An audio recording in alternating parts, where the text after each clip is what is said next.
Phone tapping కేసులో బయటకొస్తున్న బాధితుల సంఖ్య రోజు రోజుకు పెరుగుతుంది. గత ఎన్నికల సమయంలో కాంగ్రెస్ పార్టీకి చెందిన కీలక నేతలతో పాటు వారికి సన్నిహితంగా ఉన్న నేతల ఫోన్లు ట్యాప్ చేసినట్లు సిటీ అధికారుల విచారణలో తేలింది. మాజీ మంత్రి కె జానారెడ్డి, మంత్రి ఉత్తమ్ కుమార్ రెడ్డిలకు అత్యంత కీలకమైన వ్యక్తిగా పేరు పొందిన నల్గొండ జిల్లా దేవరకొండ నియోజకవర్గం కాంగ్రెస్ ఇన్ఛార్జ్ పిసిసి కార్యవర్గ సభ్యుడు జేలా నరసింహారెడ్డి ఫోన్ను ట్యాప్ చేసినట్లు సిటీ అధికారులు గుర్తించారు. ఈ నేపథ్యంలో మంగళవారం జూబ్లీహిల్స్ లోని సిట్ కార్యాలయానికి నరసింహారెడ్డిని పిలిపించారు. ఎప్పుడెప్పుడు ఆయన ఫోన్లు ట్యాప్ అయ్యాయి, దానివల్ల ఆయన ఎదుర్కొన్న ఇబ్బందుల్ని గురించి వాంగ్మూలం సేకరించారు. కాంగ్రెస్ పార్టీని ఎన్నికల్లో ఓడించాలనే లక్ష్యంతో గత ప్రభుత్వం అనేక తప్పుడు పనులు చేసిందని, ఫోన్ ట్యాపింగ్ ద్వారా తమలాంటి వారిని వెంటాడిందని నరసింహారెడ్డి ఆగ్రహం వ్యక్తం చేశారు.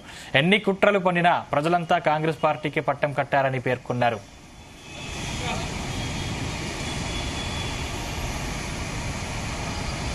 నా పేరు జాలా నరసింహారెడ్డి, దేవరకొండ కాంగ్రెస్ పార్టీ ఇన్ఛార్జి.